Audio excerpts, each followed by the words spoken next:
한의학에서는 생리통을 어떻게 보고 있나요?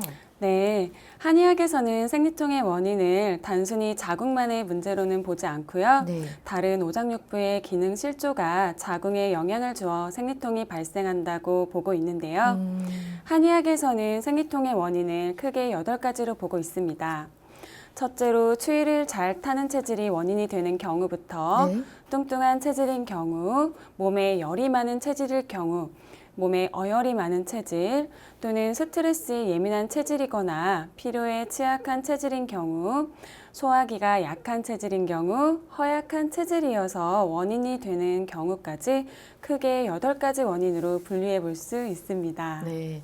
생리통의 원인도 우리 체질에 따라서 굉장히 달라진다는 게 좀 흥미로운데요. 그럼 8가지의 뭐 타입 중에 우선 추위를 잘 타는 체질에 대해서 설명을 해주시죠. 네, 추위를 잘 타는 체질은 기본적으로 몸이 냉하여 추위를 많이 느끼게 되는데요. 네. 이런 분들은 손발이 차거나 하복부가 찬 경우가 많고, 이러한 체질은 한의학에서는 한응혈어증이라고 하는데, 즉 몸이 냉함으로써 혈액순환이 잘 안 되고 몸에 어혈이 많이 생긴다는 뜻입니다. 이러한 체질의 여성의 경우 추운데 많이 노출되어 있거나 짧은 치마, 배꼽티 등의 짧은 옷을 자주 입는 경우 또는 찬 음료수를 자주 마시거나 술을 자주 마시는 경우 혹은 아침에 머리를 감고 충분히 머리를 말리지 않고 외출을 하게 되면 몸의 체온이 더욱 떨어지게 되고 이때 한기에 더욱 노출되면서 생리통이 더 가중된다고 봅니다. 네. 또한 이렇게 몸이 냉해지게 되면 자궁도 또한 냉기가 침습하게 돼서 이로 인해 자궁의 혈액순환에 장애가 생기게 되고 즉 자궁에 어혈이 많이 쌓이게 되므로 생리통의 양상 역시 찌르는 듯한 극심한 통증을 호소하는 경우가 많습니다. 네. 생각해보면 주변에서 추위를 잘 타는 친구들이 좀 생리통이 심하다 이렇게 얘기하는 경우가 많았던 것 같은데요. 그러면 좀 살이 좀 있는 분들, 살이 잘 찌는 체질인 분들은 왜 생리통이 심할 수가 있나요? 네. 이제 좀 살집이 있고 좀 뚱뚱한 편의 이제 체질에 속하는 경우에는 네. 식욕이 조금 좋은 편이고요. 그렇죠. 평상시에 음식을 맛있게 잘 먹습니다. 네.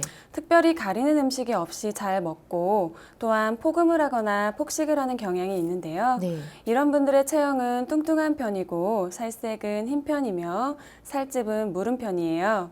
이러한 체질은 한의학에서는 습담증이라고 하고요. 즉 체내의 수분 조절이 잘 안 돼서 몸 안에 수분이 많이 정체되게 된다는 뜻이고요. 이러한 체질의 여성분들은 평소에 음식을 즐겨 먹는 편인데요. 네. 특히 기름지거나 맵거나 자극적인 음식을 좋아합니다. 또한 늦은 시간에 식욕이 더 당기며 한번 식욕이 당길 때 잘 절제가 안 되기도 하는데요. 네. 이런 경우에는 비위의 장기에 습열이 쌓이게 돼서 이로 인해 자궁의 혈액순환에 영향을 미쳐 생리통이 발생하게 된다고 보고 있습니다. 음식을 많이 섭취해서 비위 장의 기능이 항진이 되게 되면 비장에 열이 쌓이게 되고요. 체내에 습의 정체가 발생되는데요. 습이 정체되면 혈액순환에 영향을 주어 혈의 생성량을 줄어들게 합니다. 네. 이렇게 되면 생리의 양도 또한 줄게 되고요. 습이 몸 안에 많이 정체되어 있으므로 오히려 몸의 냉도 증가할 수 있고 생리통 역시 가중될 수 있습니다. 네. 아무래도 좀 음식을 많이 먹으면 그쪽으로 좀 약간 비위 이쪽으로 에너지가 많이 쏠린다는 거죠. 네, 음식을 많이 먹게 되면 비위 장기에 습과 열이 같이 많이 쌓이고 독소나 노폐물이 더 쌓일 가능성이 있다고 같이 연관지어 생각해 주시면 좋습니다. 네. 허약 체질이라든지 좀 어혈이 많거나 뭐 아니면 스트레스가 많거나 뭐 이런 체질인 분들은 아무래도 좀 통증이 심할 수가 있겠다 이해가 되는데요. 열이 많은 분들은 왜 뭐 여러 가지 뭐 문제가 있겠지만 생리통의 원인이 될 수가 있나요?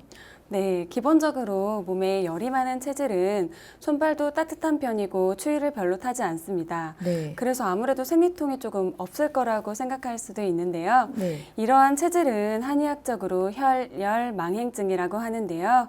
즉 몸에 열이 많으면 혈이 또한 열을 갖고 있어서 혈액이 순환되는 흐름도 빨라지고 또한 그렇게 빠른 만큼 출혈도 쉽게 일어나는 편임을 뜻하는데요. 네. 이러한 체질의 여성은 사춘기 여성에게서 증상에서 많이 볼 수 있습니다.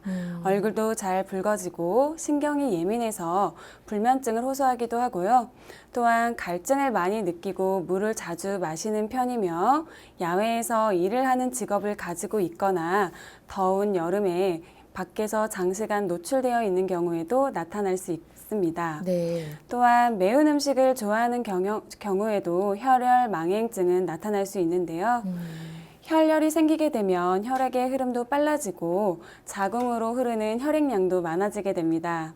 생리 때에 자궁 내벽이 탈락하면서 출혈이 생기는데 네. 이렇게 자궁으로 많은 양의 혈액이 흐르게 되면 생리량도 많아지고 자궁 쪽으로 열이 몰리게 되면서 생리 중에 음부에 열감이 느껴지거나 생리통이 같이 유발될 수 있습니다. 좀 생리혈이 많은 것도 그렇게 좋진 않은가요?